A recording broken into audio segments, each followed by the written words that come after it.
Hey, what's up, guys? So it's crazy because I think my sister Jasmine bought me this. See, it has my name, James Matthew Rivera. Pretty dope, right?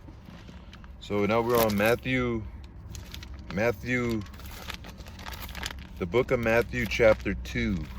That's my middle name. Funny, right?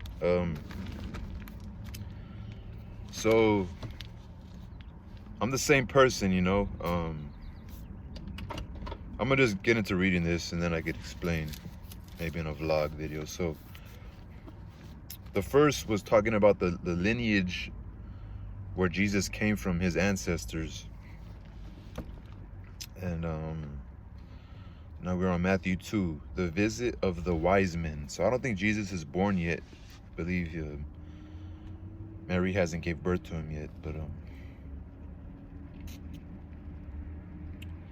so now after Jesus was born, okay, now he's born. So chapter 2, Jesus is born. Now after Jesus was born in Bethlehem of Judea in the days of Herod the king. So Jesus was born in Bethlehem, I guess a city in Judea. I guess Judea is either, I don't know if it's based off, it's the county or maybe it's the area, like Southern California. So Jesus was born in the Bethlehem of Judea in the days of Herod the king. Behold, wise men from the east came to Jerusalem, saying, where is he who has been born King of the Jews? For we saw his star when it rose and have come to worship him. Crazy. So they said they seen a star in the sky. It's pretty amazing, don't you think? Where is he who has been born King of the Jews? For we saw his star when it rose and have come to worship him. When Herod the king heard this, he was troubled, and all Jerusalem with him. And assembling all the chief priests and scribes of the people, he inquired of them where the Christ was to be born. They told him, in Bethlehem of Judea, for so it is written by the prophet. Also, so these wise men were people who were familiar with the prophecies of prophets that came before, you know, like, I guess our modern philosophers or whatever. People are so weird. There's like a guy over there in that parking lot, or like a FedEx parking lot. He's like doing something, but he's like looking, like he notices me, you know? I don't know, that's weird. It's weird behavior, man. In Bethlehem of Judea, for so it is written by the prophet, and you, O Bethlehem, in the land of Judah, are by no means least among the rulers of Judah. For from you shall come a ruler who will shepherd my people Israel. So the three wise men came to the city of Bethlehem, of that town. Herod the king is the king, right? So let's say some wise men come to your town asking about somebody. The leader of that town hears about it from the people who first encountered these wise men, these visitors, who are asking about a birth, about there's this birth, we've seen a star, you know, that's a sign. So these wise men are kind of philosophers or students of philosophy, and not, it doesn't say philosophy, but students of prophecy, of the words that were spoken by prophets of the past. Then Herod summoned the wise men secretly and ascertained from them what time the star had appeared. So this doesn't seem far-fetched. It seems like these are real events, you know. And he sent them to Bethlehem, saying, go and search diligently for the child. And when ye have found him, bring me word that I too may come and worship him. So he's pretty much saying, all right, you know, go do the job for me. You know, go do the job for me. Go and search diligently for the child. And when ye have found him, bring me word that I may too come and worship him. After listening to the king, the wise men went on their way, and behold, the star that they had seen when it rose, went before them until they came to rest over the place where the child was. So the star led them to the home. And then, like, that's God controlling that star, you know. When they saw the star, they rejoiced exceedingly with great joy. So these wise men were actually good men, you know, in a sense. whether they were good men or not, they were followers of this prophecy. So they were actually, it's like being an astrologist and finally you're gonna be led to like an alien in a sense, you know, just to put that into perspective. Okay, so they went on their way, and behold, the star that they had seen when it rose before them until they came to rest over the place where the child was. When they saw the star, they rejoiced exceedingly with great joy. And going into the house, they saw the child with Mary his mother, and they fell down and worshipped him. Then opening their treasures, they offered him gifts, gold and frankincense and myrrh. And being warned in a dream not to return to Herod, they departed to their own country by another way. Damn, so the dream, something warned them that don't trust Herod. The flight to Egypt. Now when they had departed, behold, an angel of the Lord appeared to Joseph in a dream and said, Rise, take the child and his mother to flee to Egypt, and remain there until I tell you. For Herod is about to search for the child to destroy him, and he rose until the death of Herod. And he rose and took the child and his mother by night and departed to Egypt. So now when they had departed, behold, an angel of the Lord appeared to Joseph in a dream and said, Rise, take the child and his mother and flee to Egypt. Now when they had departed, behold, an angel of the Lord appeared to Joseph in a dream and said, Rise, take the child and his mother and flee to Egypt and remain until I tell you. For Herod is about to search for the child to destroy him. And he rose and took the child and his mother by night and departed to Egypt. Rise, take the child and his mother and flee to Egypt and remain there until I tell you. For Herod is about to search for the child to destroy him. And he rose and took the child and his mother by night and departed to Egypt and remained there until the death of Herod.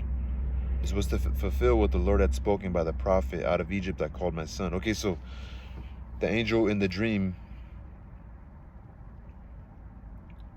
the angel that appeared to Joseph in a dream, Rise, take the child and flee to, okay, so to go from Bethlehem, which is in Judah, the land of Judah and Judea, and go to Egypt because Herod wants to kill Jesus. This is to fulfill what the Lord had spoken by the prophet, Out of Egypt I called my son. Herod kills the children. Then Herod, when he saw that he had been tricked by the wise men, became furious, and he sent and killed all the male children in Bethlehem and all that region who were 2 years old or under, according to the time that he had ascertained from the wise men. Then was fulfilled what was spoken by the prophet Jeremiah. A voice was heard in Ramah, weeping and loud lamentation, Rachel weeping for her children. She refused to be comforted because they are no more. That's crazy, man. That's sad for those other children, you know. But my head is in this book, right? My head is in this book. So if you believe in this, I'm looking at myself. I gotta look at the lens. I don't much look at the lens. But this is a book, so we're keeping our head in the book. It's sad for the children that they got killed like that. Honestly, that's horrible, man. I can only imagine I mean, look at what's going on over there in Ukraine and in Russia. How like life isn't just nothing. Like one decision by one man to go to war ends all these lives. Like just like this king, you know. I'm just saying, like, my life means nothing. Your life really means nothing on earth, you know. Although it is like a beautiful thing, you know. Like life is a beautiful thing. Life is beautiful and precious, and we're grateful to be in America. We're in the best country ever, you would say, because there was a civil war back then when they had. We can't have a civil war now. Like, I'm just saying, like, we're blessed to be in a country that's, at a sense, at peace when it comes to war, but we do have this like internal war, even just amongst friends, you know. I guess that's just a way to kind of separate us from like coming together and building something great, but at the same time, so it could be a little sad as a human, you know, not to really have like a family or not have friends or anybody, you know. I feel like a recluse, you know. But since I keep my head in this book, it was so sad for those kids that had, like, probably, I don't know. I hope God took away their pain and their death was immediate and they didn't suffer that much, but it wasn't torture. But it says, now keeping my head in this book. This book says that there's a life after this, so that brings you joy. You know what I'm saying? And that's this book. I'm keeping my head in this book because I'm looking around and where I'm at, there's not a bunch of children dying, but there is evil stuff like that does happen at the home, or when the parents aren't really there for the kid at the home, like rape and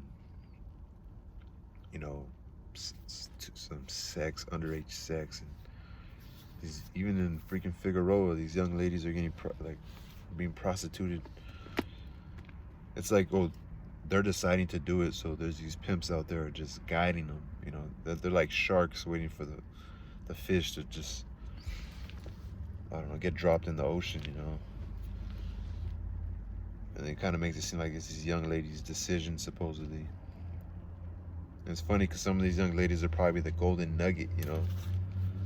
Anywhere you go, there's somebody in the stands, someone in the game more advanced, seeing it from a different view. That's how I believe in everything. That's why it's hard to trust. A free society is when every single person is living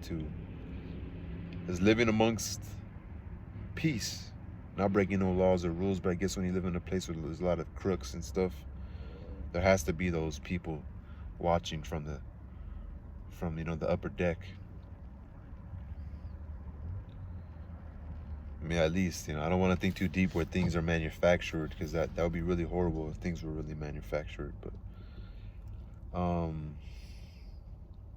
the return to Nazareth. But when Herod died, behold, an angel of the Lord appeared in a dream to Joseph in Egypt, saying, Rise, take the child and his mother, and go to the land of Israel. For those who sought the child's life were dead. And he rose and took the child and his mother and went to the land of Israel. But when he heard Archelaus, Archelaus, Archelaus was reigning over Judea in the place of his father Herod. Okay, so Archelaus is Herod's son in Judea, that's where Bethlehem is. He was afraid to go there, and being warned in a dream, he withdrew to the district of Galilee. And he went and lived in a city called Nazareth, so that what was spoken by the prophets might be fulfilled, that we would be called the Nazarene, or that he would be called the Nazarene. He was afraid to go there.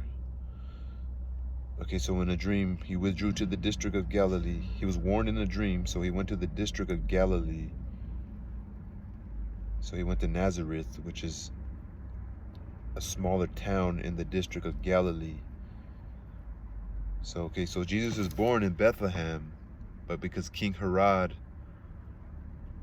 I don't know, because someone in power, afraid to lose power, wanted to kill Jesus.